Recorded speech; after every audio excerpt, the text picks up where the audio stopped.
al oeste de Tucson, Arizona, donde las montañas terminan y el desierto empieza, hay un área que el excomandante de SWAT del condado de Pima, Bob Krieger, describió con palabras que nadie que sigue este caso quería escuchar. Ahí afuera es donde encontramos mucha actividad de contrabando de todo tipo, ya sea de personas o de drogas, cosas así, crímenes violentos y disposición de cuerpos. Disposición de cuerpos. Esas dos palabras dichas en voz alta frente a las cámaras del programa Brian Entin Investigates el 3 de abril de 2026 representan la dimensión más aterradora de un caso que ya lleva 69 días sin una respuesta, sin un sospechoso nombrado, sin prueba de vida, sin señal de Nancy Guthrie desde la noche del 31 de enero de 2026. Brian Entin, el corresponsal senior de News Nation, que ha estado cubriendo este caso prácticamente desde el primer día, lleva semanas haciendo la pregunta que los investigadores no contestan y que la familia no puede pronunciar públicamente. Si Nancy no está viva, ¿dónde está su cuerpo? ¿Qué parte de este vasto desierto que rodea Tucson en todas las direcciones podría contener la respuesta que el FBI todavía no ha encontrado? Y la respuesta que Krieger dio no fue tranquilizadora. Fue exactamente tan perturbadora como la pregunta.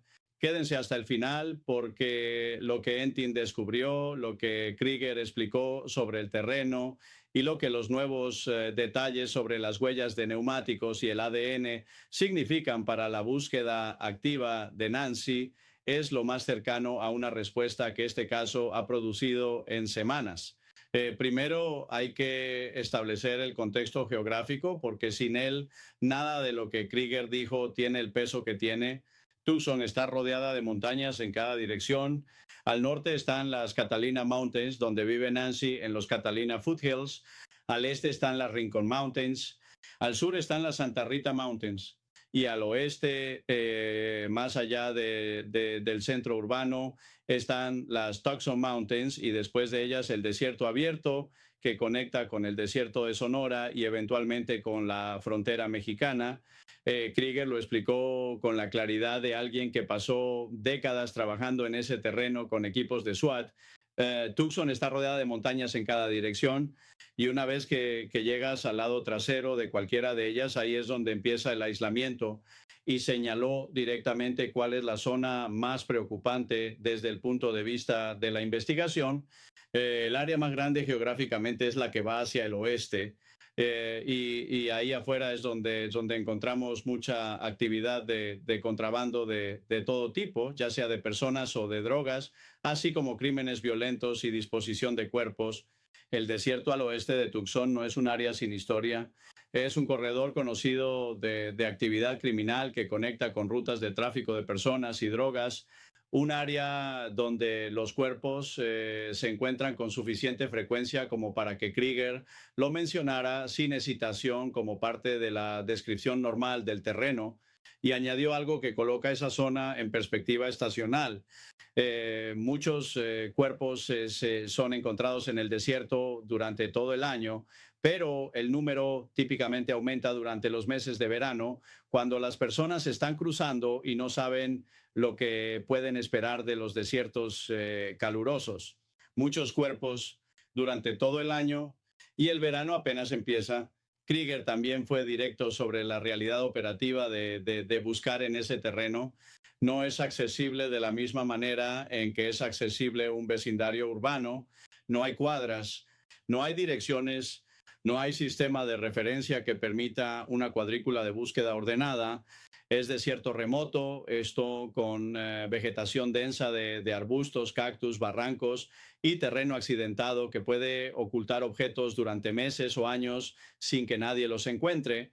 Esa es la razón por la que la búsqueda inicial del PIN de febrero, que involucró equipos de rescate del departamento del sheriff del condado de Pima, drones, recursos aéreos con asistencia de la aduana y protección fronteriza de los Estados Unidos, no produjo resultados. No porque no buscaron, sino porque la escala del terreno posible es incompatible con una búsqueda completa en días. Krieger describió la lógica de por qué alguien que necesita deshacerse de algo o de alguien elegiría esa zona. Les daría una historia de cobertura para estar en esas ubicaciones en diferentes momentos. Una historia de cobertura, eso es exactamente lo que el terreno ofrece. Alguien que entra al desierto occidental de Tucson en la oscuridad de la madrugada puede hacerlo con una razón aparentemente plausible. Trabajadores de madrugada, personas con vehículos de doble tracción, conductores que conocen esas rutas porque las han usado antes para otros propósitos. Nadie hace preguntas en el desierto a las 3 de la mañana. Y entonces llegamos a lo que la ex agente especial del FBI, Maureen McConnell, reveló en el episodio del 8 de abril del programa de Entin, algo que conecta directamente con el terreno que Krieger describió y con la pregunta de cómo alguien se movió desde los Catalina Foothills hacia otro lugar esa noche. Las huellas de neumáticos. Entin le preguntó a McConnell si el FBI había revisado el camino de entrada de la casa de Nancy en busca de huellas de neumáticos. Y la respuesta de McConnell fue inmediata y específica. Lo primero que noté cuando vi el video aéreo del dron de la casa de Nancy fueron las huellas de neumáticos en el camino de entrada. Las vio desde el primer momento y entonces describió lo que vio. Solo vi un conjunto desde el momento en que el dron subió y ese era el que iba al lugar donde Nancy estaciona su auto como regla general. Así que había dos buenos surcos ahí del auto de Nancy, un solo conjunto de surcos. El de Nancy, si alguien se llevó a Nancy en un vehículo diferente esa noche, ese vehículo dejó una huella en el camino de entrada.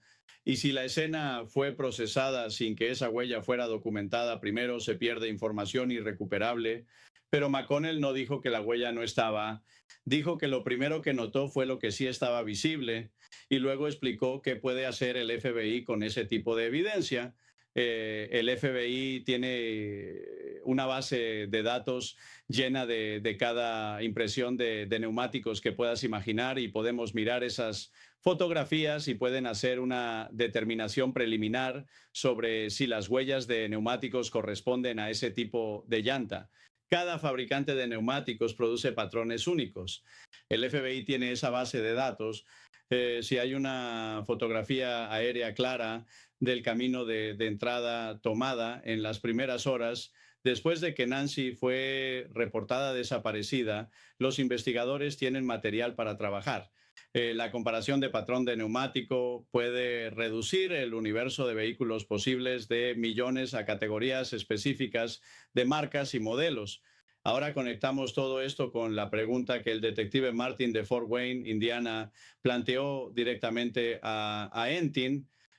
Cosas salieron de lado, cosas salieron mal y lo que tuvieron que hacer es, suena horrible, tuvieron que deshacerse de la señorita Guthrie porque ya no tenía valor para ellos en la ganancia monetaria que esperaban obtener si se deshacerse.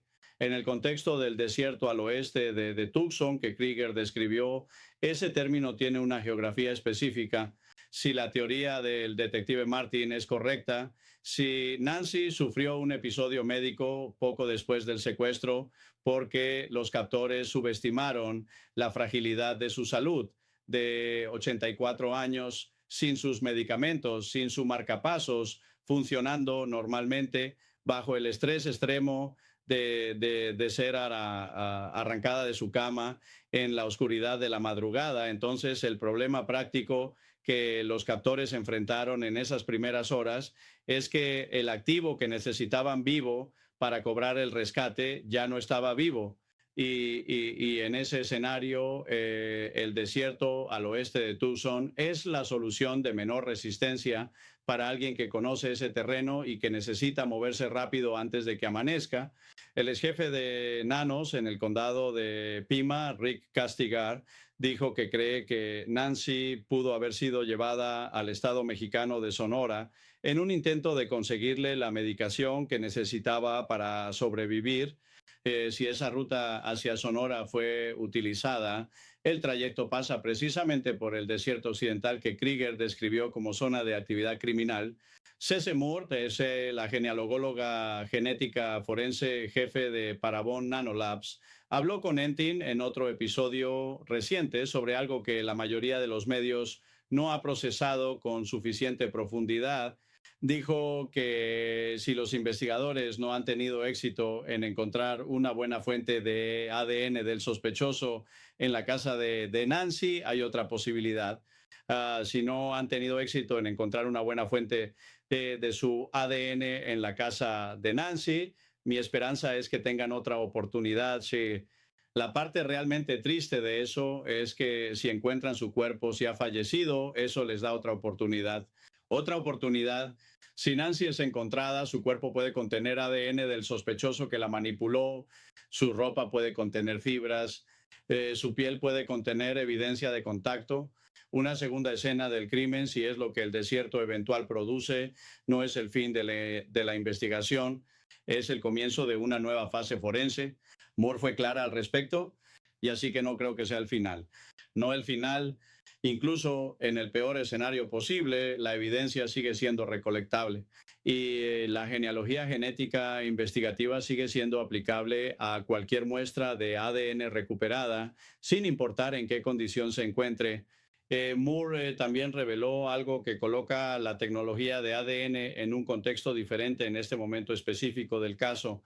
Nancy's case is certainly the one that is making this a top priority, dijo, hablando sobre los esfuerzos de múltiples compañías para desarrollar tecnología capaz de convolucionar muestras de ADN mezcladas de una manera que actualmente no existe con perfección. El caso de Nancy Guthrie está impulsando el desarrollo de nueva tecnología forense. Compañías que trabajan con las fuerzas del orden están acelerando su trabajo en métodos de convolución de mezclas de ADN precisamente porque este caso ilustra la necesidad urgente de esa capacidad. Cuando esa tecnología esté disponible, si el ADN dentro de la casa de Nancy ha sido preservado correctamente, la muestra que hoy es demasiado compleja para producir un perfil limpio puede convertirse en la clave que identifique al sospechoso. Un insider de las fuerzas del orden con conocimiento de la investigación le dijo a Entin el 2 de abril algo que no tiene precedente en las declaraciones públicas hasta ese momento. Las personas con las que he hablado que todavía están al tanto de esta investigación me dicen que no hay un sospechoso directo ahora mismo, ningún nombre sobre la mesa, ningún nombre sobre la mesa en el día 69, después de 40,000 a 50,000 pistas, después de una fuerza de tarea dedicada de 20 a 24 personas, después de un análisis forense que el FBI ha llamado extenso, y luego la evaluación que ese mismo insider dio sobre el sospechoso.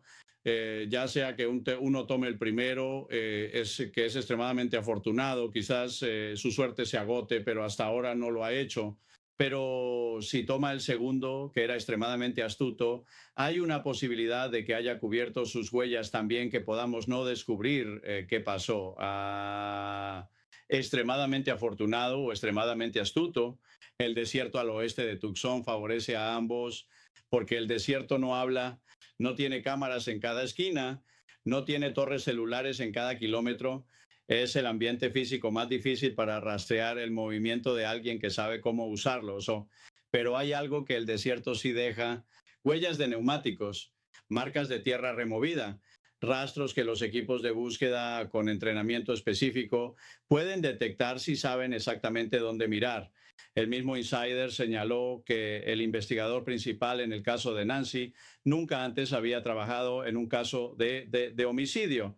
Eso no significa que la investigación está mal conducida, pero significa que la experiencia específica necesaria para este tipo de búsqueda de alto perfil, con elementos forenses complejos, puede estar distribuida de manera no óptima entre los recursos disponibles. Hay un detalle final que Entin no ha podido confirmar públicamente, pero que múltiples fuentes alrededor del caso han sugerido con suficiente consistencia como para ser mencionado. La nota enviada a TMZ el 6 de abril de 2026, el mismo día que Savannah Guthrie regresó al aire en el Today Show, vino de alguien que dice haber visto a Nancy viva con los Catores en el estado de Sonora, México, y también dice saber dónde está el cuerpo. Esas dos afirmaciones no son mutuamente excluyentes. Alguien puede haber visto a Nancy viva en Sonora en un periodo temprano después del secuestro y ese mismo testigo puede haber obtenido información posterior sobre lo que sucedió después. El FBI tiene esa nota, el departamento del sheriff también la tiene, no han confirmado su autenticidad, pero tampoco la han descartado públicamente. Si Sonora es parte de la ruta desde los Catalina Foothills hacia Sonora pasa por el desierto occidental que Krieger describió como zona de actividad de contrabando y disposición de cuerpos.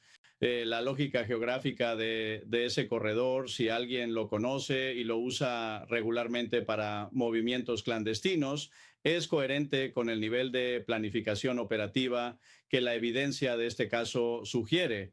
Brian Entin sigue en Tucson, sigue entrevistando expertos, sigue haciendo las preguntas que los investigadores no contestan y lo que encontró en el desierto al oeste de Tucson, no una respuesta definitiva, sino el contorno de lo que podría ser la respuesta, es la pieza más perturbadora del caso en semanas.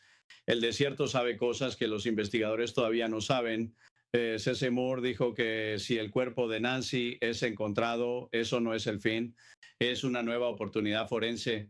Y la genealogía genética investigativa que ya puso a Joseph James D'Angelo y a Brian Kohberger en prisión sigue siendo el arma más poderosa que los investigadores tienen activa ahora mismo. La recompensa supera $1.200.000. Ninguna persona ha dado un paso al frente para reclamarla. Si usted tiene cualquier información sobre Nancy Guthrie, sobre la noche del 31 de enero o las primeras horas del 1 de febrero de 2026, sobre cualquier actividad inusual en el desierto al oeste de Tucson o en el estado de Sonora en las semanas posteriores al secuestro, llame al FBI al 1-800-CALL-FBI. Puede permanecer anónimo. El desierto guarda secretos, pero no para siempre.